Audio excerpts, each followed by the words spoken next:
Hey y'all, so this week we're going to talk about major 7 chords. Last week we did minor 7 chords. Very easy. Again, we're just going to move one finger to turn a dominant 7 chord into a major 7 chord. It's just going to be a different finger than we moved to turn a dominant 7 into a minor 7. So remember, the chord chart is available. It's in the notes on the description of the YouTube. It's available online for free. I didn't write it, just happened to find it and thought, wow, those are the chords I use, because I use an old method book from the 20s when I learned how to play chord melody and interesting rhythm chords as opposed to just your standard cowboy chords, as they call them.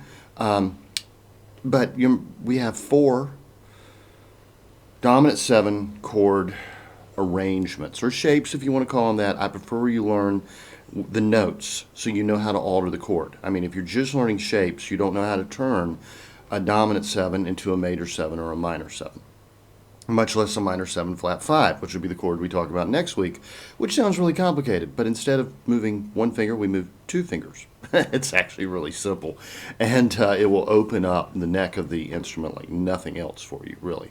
So let's look at our dominant chord shapes again, but you can refer to that video, or check out the chord chart, or look at last week's video, or every time I go back through the dominant 7s because they're the most important chords there are.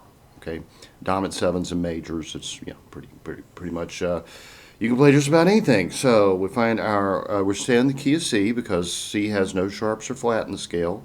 The scale is C, D, E, F, G, A, B. That's it. No flats, no sharps. It's easy. So we're going to stay in the key of C. Our C note's here on the first string. Let's build our C7.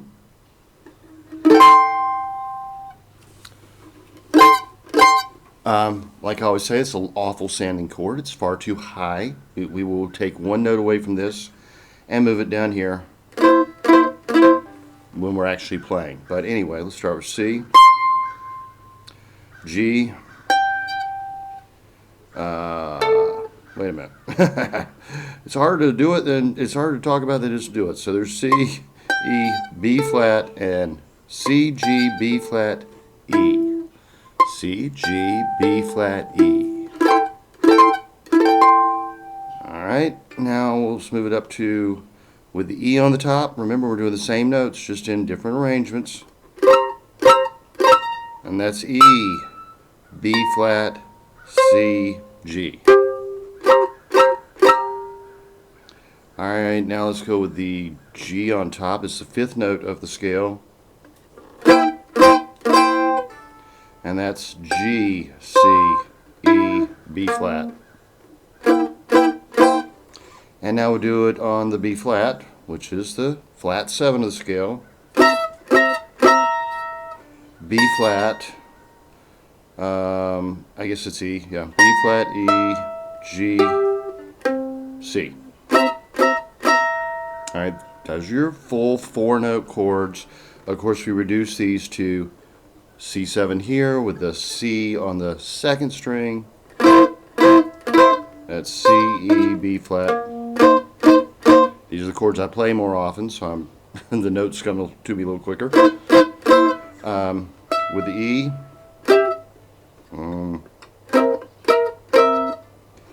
E, B flat, C. I guess we could do the G here,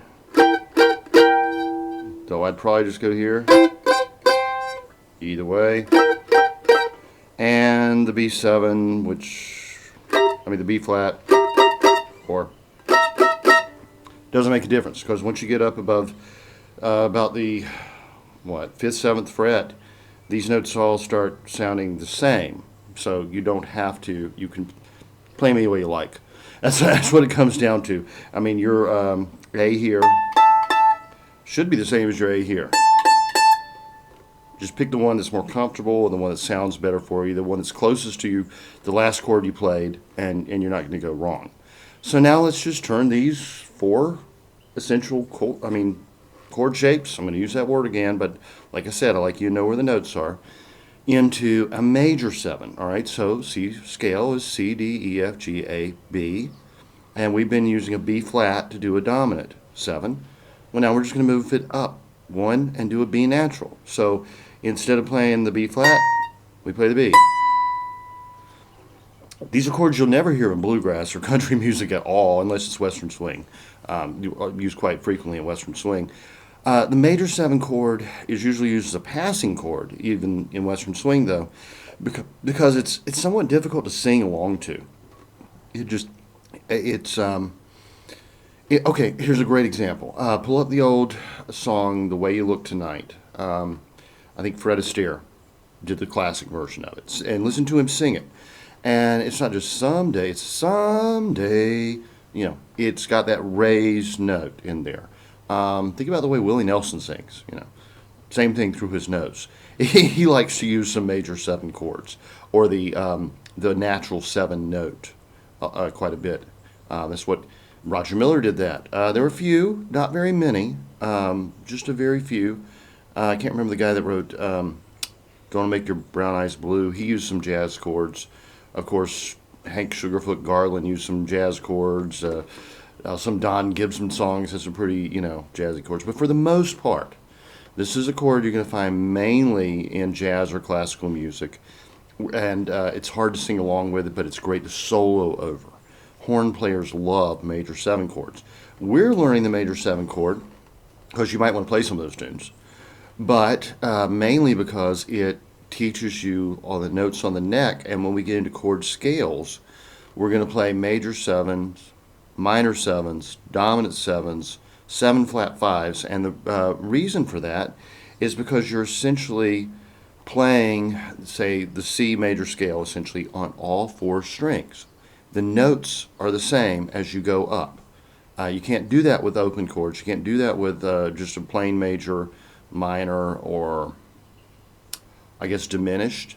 It's not going to translate. Like if I'm going C, D, E, F, G on this string, I'm over here going E, F, G, A, B, C, and over here I'm going C, D, E, F, G, and over here I'm going G, A, B, C, and all those notes are going to be in the scale. No flats, no sharps. In order to do that, we have to play major 7 chords.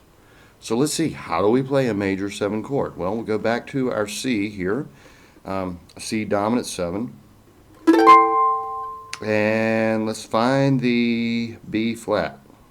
F, G, okay, I should have been here. Okay, so we're going to move. All right, let's find the B flat. How's that for an exercise? Okay, right here. Gosh, if I can even get my fingers in the right position. I haven't done this in a while. All right, so that's F, G, A, B flat is here, so I'm going to get over here. That doesn't feel right. I always play 3-note chords. See, I'll drop one of these. This is not a chord shape I'm going to use very often.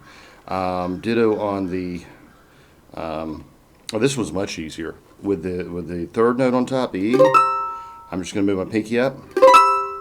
And you see, you get that odd kind of, yeah.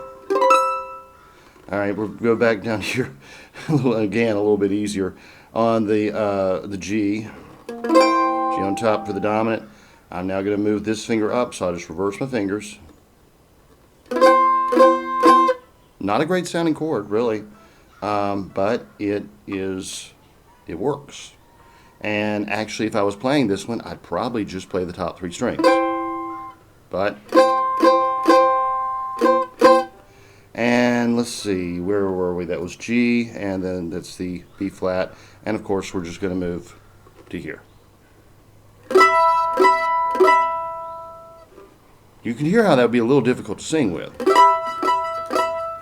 But it is the scale note. So we'll just get, this is 2 fingers down. That's all I'm doing. And again, the chord charts and the notes.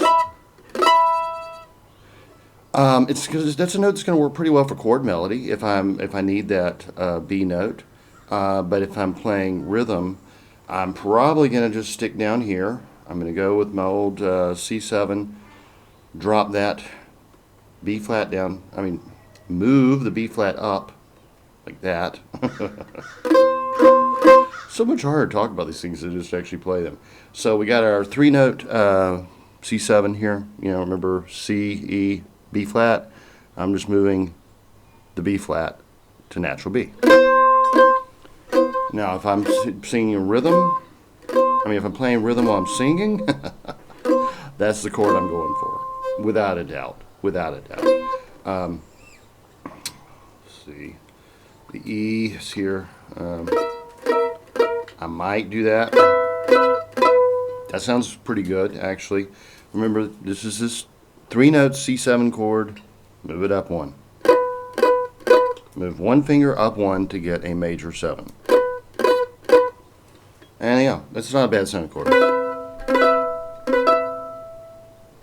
The other option, of course, would be to play out of this full position up here with the G on top. And yeah, that's a chord I don't mind using that one at all. So anyway, that's your B, it's your C major 7. Gosh, I've made a lot of verbal mistakes on this video, but I think you could follow it along pretty well. Just remember, play any dominant 7 chord and move the flat 7 up to a natural 7, and you've got a major 7 chord. It's literally that easy, and when we get into chord scales, you'll see why you want to do that. Unless you're a jazz player, you're probably not going to play these a lot in normal life. But if you are a jazz player, you're going to play them every day. They're just like in every song written after 1940. Yeah, that's probably about the cutoff. 1940s when they started using a lot more major 7s. Before then, it was more, Dixieland music, and Dixieland is usually just majors, minors, and 7s. It was really the advent of bebop and more modern jazz, and really, some of the more orchestral big band stuff, the kind of stuff you'd hear Bing Crosby singing, or whatever. They like their major 7 chords as well.